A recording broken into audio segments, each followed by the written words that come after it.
warahmatullahi wabarakatuh. Hola, Biologia. Halo sobat, jumpa lagi bersama saya Ingrid Purwaningtyas. Dalam video kali ini kita akan membahas salah satu proses anabolisme, yaitu fotosintesis. Yuk langsung simak saja videonya. Hola, Biologia. Sebelumnya, kalian tahu nggak sih apa itu proses anabolisme? Ya, anabolisme merupakan suatu proses pembentukan zat dari yang sederhana ke zat yang kompleks. Ingat ya, dari yang sederhana ke kompleks. Reaksi anabolisme ini bersifat endergonik atau endoterm, artinya dia membutuhkan panas atau membutuhkan energi. Nah, reaksi endoterm ini ada dua, yaitu kemosintesis dan fotosintesis. Namun yang akan kita bahas kali ini adalah fotosintesis. Proses fotosintesis terjadi pada sel tumbuhan yang mengandung kloroplas.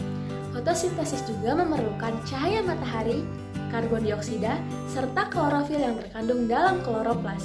Lalu, zat-zat tersebut akan diolah hingga menghasilkan oksigen dan glukosa.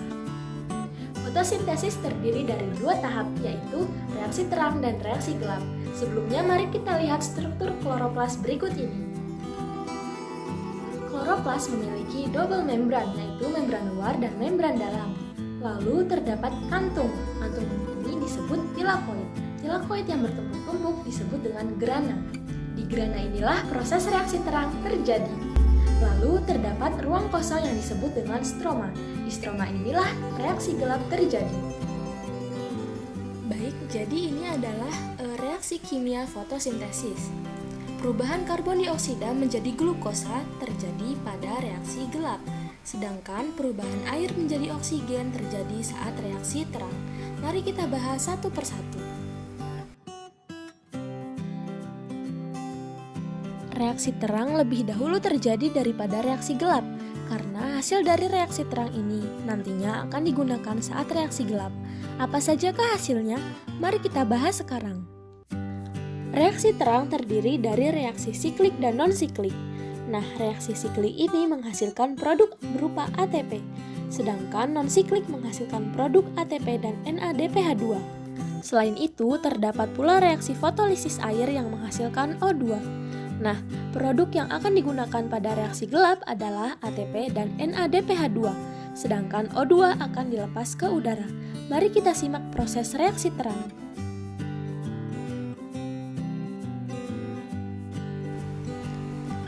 Dari kata siklik berarti siklus, artinya reaksi tersebut terus berputar. Perhatikan gambar ini. Pertama-tama ada foton. Foton adalah cahaya matahari. Nah, cahaya ini datang dan diterima oleh fotosistem 1. Fotosistem 1 merupakan jenis klorofil P700 karena ia peka terhadap cahaya matahari dengan panjang 700 nanometer. Lalu, setelah cahaya ditangkap oleh klorofil, klorofil ini akan melepaskan dua elektron yang menghasilkan energi, lalu ditangkap oleh akseptor elektron. Nanti, dua elektron ini akan dibawa oleh akseptor kembali lagi ke fotosistem 1 yang tadi kehilangan elektron. Jadi, elektron yang lepas akan tergantikan lagi. Nah, sebelum dua elektron kembali ke fotosistem, energi yang dihasilkan elektron dipakai untuk mengikat ADP dan fosfat hingga menghasilkan ATP.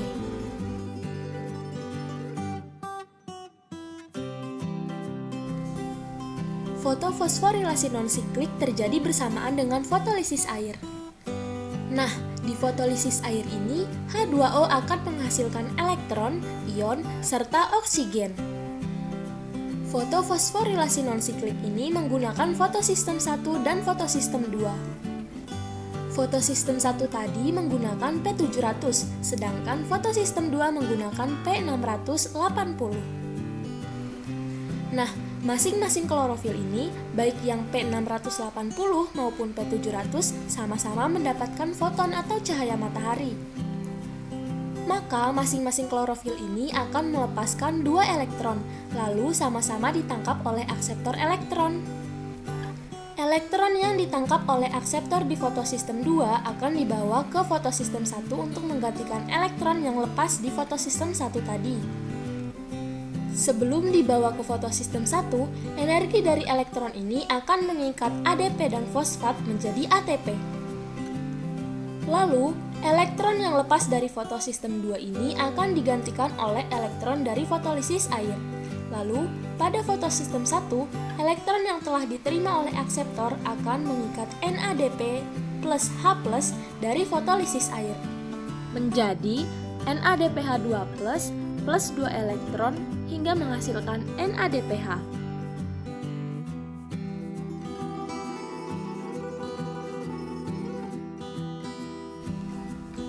Reaksi gelap terdiri dari 3 tahap, yaitu fiksasi CO2 oleh RUBP, reduksi PGA menjadi PGAL, serta regenerasi RUBP. Yang pertama, CO2 akan diikat oleh RUBP.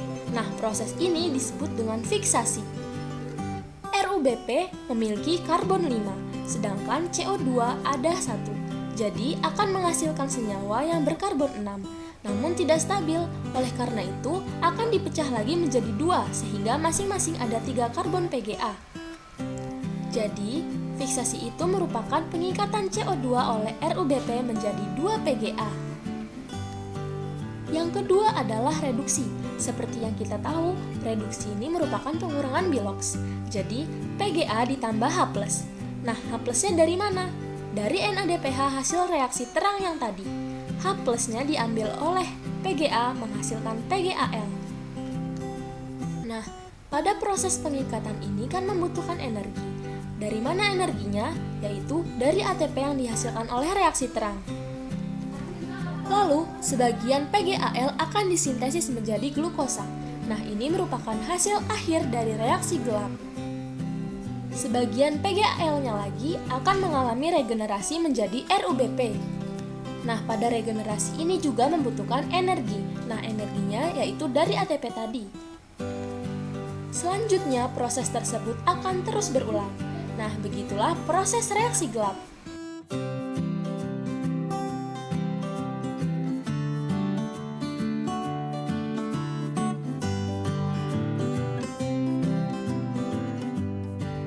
Baiklah, mungkin cukup sekian video pembahasan kali ini. Sampai jumpa di video selanjutnya. Wassalamualaikum warahmatullahi wabarakatuh. Hola, biologia.